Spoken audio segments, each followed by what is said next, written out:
আসসালামু আলাইকুম। BBC live নিউজে আপনাকে স্বাগত। শুরুতেই সংবাদ শিরোনাম, পরে বিস্তারিত।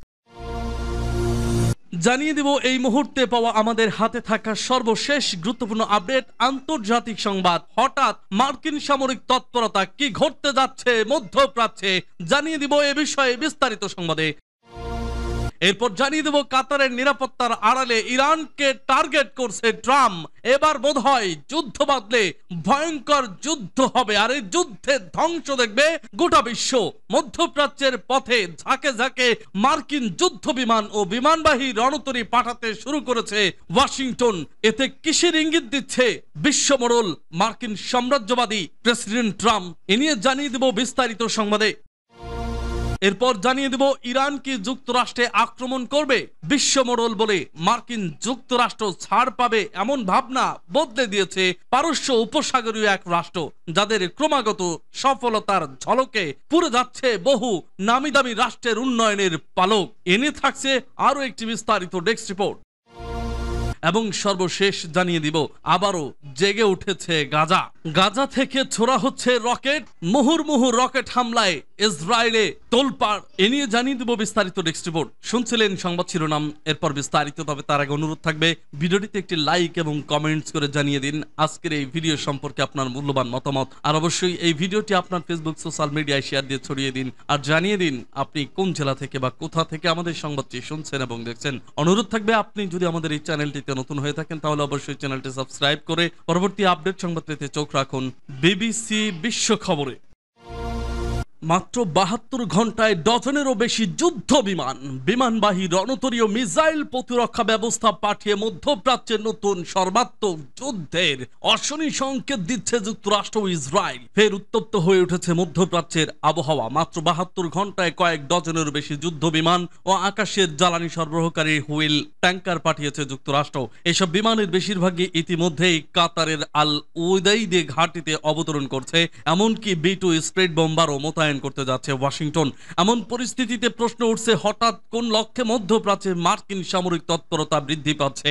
এত বড় মাপের সামরিক সরঞ্জাম পাঠানো নতুন কিছু নয়। এর আগেও ইরান কিংবা মধ্যপ্রাচ্যে মার্কিন বিরোধী শক্তিগুলোতে সব ধরনের স্ট্রাইকে ব্যবহার করা হয়েছিল এই কাতার ঘাঁটি। এবারও একইভাবে এই ঘাঁটিতে আগে থেকেই প্রস্তুত রাখা হয়েছে কয়েক ডজনের বেশি যুদ্ধ বিমান। বিশেষজ্ঞরা বলছেন এই ধরনের সমন্বিত সামরিক সরঞ্জাম একত্রে সরানোর অর্থ হচ্ছে কিছু একটা ঘটতে চলেছে। এদিকে যুক্তরাষ্ট্রের এত সংখ্যক বিমান মধ্যপ্রাচ্যে একসঙ্গে পাঠানোর ফলে আকাশের ট্যাঙ্কারগুলোর চাপ বেড়েছে। এক একটি ট্যাঙ্কার অর্ধেক পথ পর্যন্ত সঙ্গ দিচ্ছে, তারপর আবারও ফিরে গিয়ে নতুন বিমানের জন্য জ্বালানি সরবরাহ করেছে। অন্যদিকে ইসরায়েল 10টির থার্ড সিস্টেম অ্যারো 3 এবং ডেভিড স্লিং মোতায়েন করছে, যা একসঙ্গে শত শত ব্যালিস্টিক মিসাইল আটকাতে সক্ষম। এর মধ্যে যুক্তরাষ্ট্রের সবচেয়ে বড় বিমানবাহী রণতরীর জেরল্ড আর্লফোল্ড বিশাল সামরিক নৌবহর নিয়ে ভূমধ্য সাগরে প্রবেশ করেছে। ধারণা করা হচ্ছে ইসরায়েলকে নিরাপত্তা দিতে এই অঞ্চলে মার্কিন বিমানবাহী রণতরীর আগমন। পাশাপাশি কাতারের সঙ্গে করা ন্যাটোর আর্টিকেল 5 ধাঁচের প্রতিরক্ষা চুক্তি এবার বিশেষভাবে গুরুত্ব পাচ্ছে। বিশ্লেষকদের মতে দ্বিতীয় দফায় ইরান ইসরায়েল যুদ্ধ শুরু হলে কাতার হতে পারে মূল হটস্পট, যেখানে আমেরিকা তার অধিকাংশ প্রতিরক্ষা সম্পদ কেন্দ্রীভূত করেছে। পরিস্থিতি নিঃসন্দেহে অস্বাভাবিক এবং এই প্রস্তুতি এমনি নয় বলেই মনে করছেন সামরিক বিশ্লেষকরা। এমন ধোঁয়াশা অবস্থার মধ্যেও আফগানিস্তানেও হঠাৎ দেখা দিয়েছে অস্বাভাবিক পরিস্থিতি। পুরো দেশে টানা 2 দিন ইন্টারনেট বন্ধ রেখেছে আফগান সরকার। সরকারি ব্যাখ্যায় বলা হয়েছে তরুণদের অনিয়ন্ত্রিত ইন্টারনেট ব্যবহার ঠেকাতেই এই পদক্ষেপ। কিন্তু বিশ্লেষকরা মনে করছেন এর পেছনে থাকতে পারে ভিন্ন কারণ। বাগরাম বিমান ঘাঁটি ঘিরে যুক্তরাষ্ট্রের আগ্রহ, পাকিস্তানের সম্ভাব্য ভূমিকার আড়ালে যেন কোনো তথ্য ফাঁস না হয়, সেই আশঙ্কায় হয়তো ইন্টারনেট বন্ধ রেখেছে আফগান সরকার। এই বাস্তবতায় ইরানকেও নিয়েও সন্দেহ ঘনীভূত হচ্ছে। সম্প্রতি দেশটি ইসরায়েল বিরোধী বিশাল আকারের গোপন নথি প্রকাশ করেছে। সেই সাথে রাশিয়ার সাথে $25 বিলিয়ন পারমাণবিক বিদ্যুৎ প্রকল্পের চুক্তি করেছে, যা মোটেও ভালো চোখে দেখছে না আমেরিকা ও ইসরায়েল। এছাড়া ইরানের দুর্বল অর্থনীতি ও জনগণের চাপকে যুক্তরাষ্ট্র হয়তো রেজিম পরিবর্তনের সুযোগ হিসেবে দেখছে। সামরিক বিশ্লেষকরা বলছেন এবারের যুদ্ধ যদি শুরু হয় তবে তা আগের 12 দিনের সংঘাতের মতো সহজ হবে না। ইরান ইসরায়েল উভয় পক্ষই প্রস্তুত, আর ইসরায়েল চাইছে শুরু থেকেই আমেরিকাকে এই যুদ্ধে জড়াতে। শেষ পর্যন্ত এই ধোঁয়াশার পরিণতি হতে পারে মধ্যপ্রাচ্যের নতুন এক সর্বাত্মক যুদ্ধের সূচনা। নিঃস্বার্থ রক্ষায় কাতারের নিরাপত্তা নিশ্চয়তা দিয়ে নির্বাহী আদেশ জারি, যুদ্ধবিমান ও রণতরী মোতায়েন করে মধ্যপ্রাচ্য নতুন সংঘাতের আগুন জ্বালাচ্ছে যুক্তরাষ্ট্র। নিজ স্বার্থে অন্য দেশের পায়ে পড়তেও রাজি আমেরিকা, এর বাস্তব প্রমাণ দেখল বিশ্ব। মধ্যপ্রাচ্যের দেশ কাতারকে নিরাপত্তা নিশ্চয়তা দিয়ে নির্বাহী আদেশ জারি করেছেন মার্কিন প্রেসিডেন্ট ডোনাল্ড ট্রাম্প। গত মাসে দোহায় ইসরায়েলের নজিরবিহীন হামলার পর এলো এই নির্বাহী আদেশ। ট্রাম্পের জারি করা নতুন নির্বাহী আদেশে বলা হয়েছে, কাতারের উপর পুনরায় কোনো হামলা হলে সামরিক পাল্টা ব্যবস্থা নেবে আমেরিকা। বিশ্লেষকরা বলছেন, কাতারে অবস্থিত আমেরিকার আল উদাইদ বিমান ঘাঁটিতে ইরানের সম্ভাব্য হামলার ভয়ে এমন আদেশ জারি করলেন চতুর ট্রাম্প। মধ্যপ্রাচ্যের পথে ঝাঁকে ঝাঁকে মার্কিন যুদ্ধবিমান ও বিমানবাহী রণতরী পাঠাতে শুরু করেছে ওয়াশিংটন। এর মধ্যে USS Gerald Ford career strike group রওনা দিয়েছে ভূমধ্য সাগরের দিকে। এসব ঘটনা আমেরিকার আবারও ইরানে হামলার আশঙ্কাকে আরো পোক্ত করছে। গত মাসে কাতারের রাজধানী দোহায় একটি ভবন লক্ষ্য করে কয়েকটি বোমা হামলা চালায় ইসরায়েল। এই ঘটনার পরিপ্রেক্ষিতে সোমবার হোয়াইট হাউস থেকে যৌথ ফোন কলে কাতারের প্রধানমন্ত্রী শেখ মোহাম্মদ বিন আব্দুর রহমান বিন জসিম আল থানের কাছে ক্ষমা চেয়েছেন ট্রাম্প এবং নেতানিয়াহু। ক্ষমা চাওয়ার কয়েকদিনের মধ্যেই কাতারের নিরাপত্তা নিশ্চিতে নির্বাহী আদেশ জারি করলেন ট্রাম্প। নিরাপত্তা বিশেষজ্ঞরা বলছেন, দীর্ঘদিন ধরে আমেরিকার গুরুত্বপূর্ণ সামরিক অংশীদার কাতার। দেশটির বিশাল আল উদাইদ এয়ারবেসে রয়েছে মার্কিন সেন্ট্রাল কমান্ডের অগ্রবর্তী ঘাঁটি। গত জুনে এই ঘাঁটিতেই হামলা চালায় ইরান। বিশ্লেষকদের দাবি, আল উদেইদ বিমান ঘাঁটিতে ইরানের সম্ভাব্য হামলার ভয়ে তড়িঘড়ি করে এমন আদেশ জারি করলেন ট্রাম্প। এছাড়াও ইরান সহ মধ্যপ্রাচ্যের চাপ বাড়াতে একের পর এক মার্কিন রণতরী ইরানের ভূখণ্ডের দিকে রওনা দিচ্ছে। সর্বশেষ যুক্তরাষ্ট্রের নৌবাহিনীর বিমানবাহী রণতরী ইউএসএস জেরাল্ড আরফোর্ড নেওয়া হচ্ছে ভূমধ্য সাগরে। এর মধ্যে মধ্যপ্রাচ্যে অস্বাভাবিক পরিমাণে যুদ্ধ বিমান পাঠাচ্ছে আমেরিকা। এর আগে এই ধরনের সেনা মোতায়েনের পরে ইরানের উপর বিমান হামলা চালিয়েছিল আমেরিকা। সংখ্যা করা হচ্ছে যুদ্ধ বিমান এবং এসব রণতরী নেওয়ার মাধ্যমে ইরানে আক্রমণের পরিকল্পনা করা হচ্ছে। নতুন নির্বাহী আদেশে কাতারকে শান্তি ও স্থিতিশীলতার এক নির্ভরযোগ্য সহযোগী হিসেবে আখ্যা দেন মার্কিন প্রেসিডেন্ট। ট্রাম্প বলেন, কাতারের ভৌগোলিক অখণ্ডতা ও নিরাপত্তা রক্ষায় যুক্তরাষ্ট্র প্রতিশ্রুতিবদ্ধ।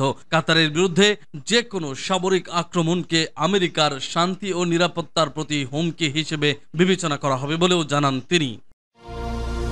ইরানের জবাবদিহিতার ঘোষণা ও পারস্য উপসাগরীয় সঙ্গীদের পেছনে পড়ে যুক্তরাষ্ট্র বান্ধব দেশগুলোর সামরিক মোতায়েন মধ্যপ্রাচ্যে সর্বাত্মক সংঘাতের আগুন জ্বালাতে কার্যত প্রচলিত করছে।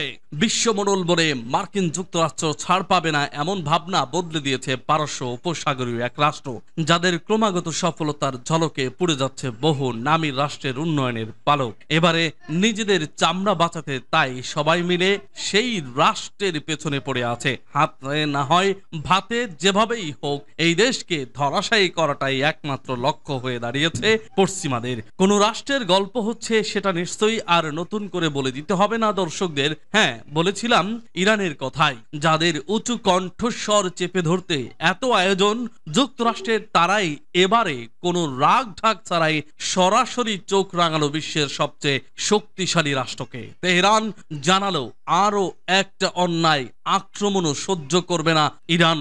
ইন্ধন হোক বা গোপন সহায়তা, যে কোনো সম্পৃক্ততায় যুক্তরাষ্ট্রকে দেখে নেবে ইরান। ভাবতে পারছেন না কি করে ইরানের মতো একটা রাষ্ট্র ভীষণ শক্তিশালী যুক্তরাষ্ট্রকে হুমকি দিতে পারে, যেখানে চুপ করে নিজের আখের বাঁচিয়ে চলায় বর্তমান সংস্কৃতি। খুব সম্ভবত এটাকেই বলে দেশপ্রেম। নিজের ভূখণ্ডের প্রতি সম্মান আর ভালোবাসায় একটা রাষ্ট্রকে এতটা সাহস আর আত্মবিশ্বাস যোগায়। সেই আত্মবিশ্বাসের উপর ভর করে ইরান সম্প্রতি ঘোষণা দিয়েছে, যদি ইসরায়েল আবার আক্রমণ চালায় তবে শুধু দখলদার নোংরা রাষ্ট্রটি নয়, উপযুক্ত জবাব পাবে তাদের সাহায্যকারী রাষ্ট্র যুক্তরাষ্ট্র। মধ্যপ্রাচ্যের উত্তপ্ত বাতাসে এই ঘোষণার প্রতিধ্বনি যেন এক ভয়াবহ ঝড়ের আভাস। দেশের সাবেক বিপ্লবী গার্ড প্রধান মেজর জেনারেল মোহসিন রেজাই রাষ্ট্রীয় টেলিভিশনে বক্তব্য দেওয়ার সময় আবারও সামরিক পোশাক পরেছিলেন, যেন তিনি কূটনীতিকের চেয়ে বেশি সামরিক ব্যক্তিত্ব। কঠিন এই পোশাকে কঠিন বার্তাটি দেন তিনি। বলেন, আলোচনা যদি ইসরায়েলকে শক্তিশালী হওয়ার সময় দেয় তবে সেটা ইরান কোনোভাবেই মেনে নেবে না। যুদ্ধ শুরু হলে শুধু তেল আবিব পড়বে না, জ্বলবে ওয়াশিংটনও। সম্প্রতি জাতিসংঘের স্ন্যাপব্যাক মেকানিজমের মাধ্যমে মাধ্যমে ইরানের ওপর পুরনো নিষেধাজ্ঞা আবার ফিরিয়ে আনা হয়েছে। পশ্চিমাদের অভিযোগ, ইরান তার পারমাণবিক কর্মসূচি দ্রুততর করছে, আর ইসরায়েলের ভয়ে সেই কর্মসূচি একদিন তাদের অস্তিত্বকেই হুমকির মুখে ফেলবে। তাই তারা অস্বাভাবিক সতর্ক অবস্থায় আছে। তবে কি সেই সতর্কতার ফল এই নিষেধাজ্ঞা পুনর্বহাল? কিন্তু ইরানের যুক্তি ভিন্ন। তাদের মতে আলোচনার নামে চাপ সৃষ্টি করা মানে একপাক্ষিক শোষণ। ইরানের সামরিক বাহিনীও যেন একই ভাষায় কথা বলছে। দেশটির সশস্ত্র বাহিনীর প্রধান আব্দুর রহিম মৌসা ঘোষণা দেন, আমরা যে কোনো আক্রমণের জবাব দিতে সম্পূর্ণ প্রস্তুত। সেনাবাহিনীর আর রেভলিউশনের গার্ড একসাথে আছে, অর্থাৎ যুদ্ধের দামামা বেজে গেছে মধ্যপ্রাচ্যের উত্তপ্ত দুয়ারে। তাই তো বারবার ইরান জানান দিচ্ছে তারা শুধু প্রতিরোধেই প্রস্তুত নয়, শত্রুকে ভেঙে গুড়িয়ে দিতেও প্রস্তুত। এবারে হয়তো ভাবছেন দেশটির হাতে আসলে কি এমন শক্তি আছে যার জন্য এতটা আত্মবিশ্বাস। চলুন জানা যাক। বাস্তবতা হলো ইরান শুধু ড্রোন বা রকেট নয়, বরং ভয়ঙ্কর সব মিসাইল শক্তির অধিকারী। তাদের কাছে রয়েছে খোররাম শাহর 5, সেজ্জিল, এমাদ, শেহাব সিরিজের মতো শত শত মাধ্যম ও দীর্ঘ পাল্লার ক্ষেপণাস্ত্র। এগুলোর কিছু 2000 কিলোমিটার পর্যন্ত আঘাত আনতে সক্ষম, অর্থাৎ তেহরান থেকে ছোড়া ক্ষেপণাস্ত্র মুহূর্তের মধ্যেই ইসরায়েল কিংবা উপসাগরে থাকা মার্কিন ঘাঁটিগুলোকে টার্গেট করতে পারে। শুধু তাই নয়, ইরানের হাতে এখন এমন ড্রোন আছে যা ঘন্টার পর ঘন্টা আকাশে ঘুরে টার্গেট খুঁজে নিতে পারে। এবারে আসি মার্কিন ঘাঁটির প্রসঙ্গে। কাতার, বাহরাইন, সংযুক্ত আরব আমিরাত, এইসব দেশেই আমেরিকার সামরিক ঘাঁটি ছড়িয়ে আছে। এসব প্রত্যেকটি ঘাঁটি ইরানের ক্ষেপণাস্ত্রের নাগালের মধ্যে, অর্থাৎ যুদ্ধ শুরু হলে শুধু ইসরায়েল নয়, মার্কিন সেনারা সরাসরি হামলার শিকার হতে পারে। গাজার প্রতিরোধে ছোড়া রকেট আকাশে প্রতিহত করলেও সীমান্তে সাইরেন